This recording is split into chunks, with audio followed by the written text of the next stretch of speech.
കൃഷ്ണ ഗുരുവായൂരപ്പ ശരണം. ഇന്ന് നമുക്ക് ഗുരുവായൂരപ്പൻ്റെ അത്താഴപൂജ തൊഴാം. ഇന്നത്തെ എന്താണെന്ന് വെച്ചാൽ ഉച്ചയ്ക്ക് ശേഷം നട തുറന്നപ്പോൾ ശീവേലി കഴിഞ്ഞ് കാഴ്ച ശീവേലി ആയിരുന്നു.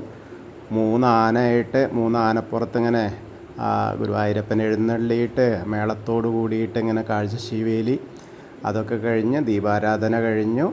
അതെല്ലാം കഴിഞ്ഞ് ഭഗവാന്റെ അത്താഴപൂജ എന്ന് പറഞ്ഞാൽ വളരെ അധികം എന്താ പറയുക, ഭഗവാന് സന്തോഷമുള്ള സമയം തന്നെയാണ്.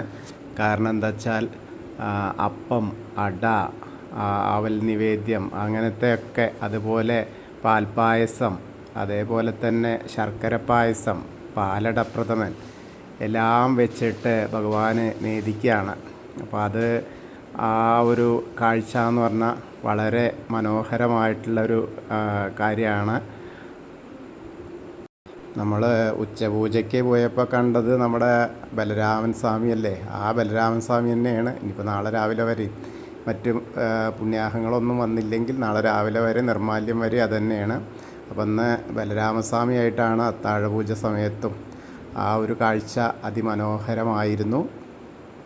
ബലരാമസ്വാമി ഇങ്ങനെ നല്ല സന്തോഷത്തിലാണ്. നമ്മളിപ്പോൾ ഈ സമയത്തിപ്പോൾ പൊതുവെ തിരക്കുള്ള സമയമാവുകൊണ്ട് സോപാനം വഴി വിടാറില്ല. ഈ മാസങ്ങളിലൊന്നും പൊതുവെ ഉണ്ടാവാറില്ല, കാരണം നിത്യേന തിരക്ക് തന്നെ. അതല്ലെങ്കിൽ ഇപ്പോൾ നമ്മൾ ഇപ്പോൾ ഉള്ള പോലെ മണ്ഡപം വഴി തന്നെയാണ് അത്താഴപൂജ സമയത്ത് നമ്മളെ അത്താഴപൂജ കഴിഞ്ഞിട്ട് തുറന്നു കഴിഞ്ഞാൽ നമ്മളെ ദർശനത്തെ വിടുക. കാരണം എന്താ വെച്ചാൽ സ്വർണം, വെള്ളി, അതുപോലെയുള്ള വിലപിടിപ്പുള്ള ഭഗവാന്റെ ചെമ്പും പാത്രമൊക്കെ, സ്വർണത്തിൻ്റെ വിളക്കുകളും ഒക്കെ കഴുകാൻ കൊണ്ടുപോകുന്ന ആ ഒരു സമയം, അതേപോലെ സോപാനപ്പടി കഴുകുന്ന ആ സമയം അത്താഴപൂജ കഴിഞ്ഞ സമയത്താണ്. പിന്നീട് എന്താ വെച്ചാൽ തൃപ്പുകയാണല്ലോ. അപ്പോൾ അതിൻ്റെ മുൻപ് വേറെ ഇനി നേദ്യങ്ങളും മറ്റു കാര്യങ്ങളൊന്നും ഇല്ലാത്ത കാരണം ഈ അത്താഴപൂജ മാത്രമേ ഉള്ളൂ. അത് കഴിഞ്ഞാൽ പിന്നെ തൃപ്പുക മാത്രമാണ്. അത് കാരണം വേറെ അവിടെ എന്താ വെച്ചാൽ രാവിലേക്കുള്ള ആ ശുദ്ധിയോടെ ഉള്ള ആ ഒരു കാഴ്ച ഉണ്ടാവുകയെ, നിർമ്മാല്യ ദർശനം. അപ്പോൾ അതിന് വേണ്ടിയിട്ടുള്ള എല്ലാ ഭാഗവും നല്ല വാര്യന്മാരിങ്ങനെ ഉരച്ച് കഴുകി, അതേപോലെ സ്വർണത്തിൻ്റെയൊക്കെ അത് കൊണ്ടുപോകൊണ്ടാണ്, അത് സെക്യൂരിറ്റി പ്രോബ്ലമൊക്കെ ഉള്ളതുകൊണ്ടാണ് അവിടേക്ക് തിരക്കില്ലാത്ത ദിവസം പോലും അത്താഴപൂജ കഴിഞ്ഞാൽ അതിലൂടെ സോപാനപ്പടിയിലൂടെ തൊഴാൻ സമ്മതിക്കില്ല. വലിയ തിരക്ക് എന്നൊന്നും പറയാനില്ല, എന്നാൽ മോശമല്ലാത്ത തിരക്കുണ്ടായിന്. കാരണം എന്താ വെച്ചാൽ നമ്മൾ വെക്കേഷൻ്റെ ആ തിരക്കൊന്നുമില്ല.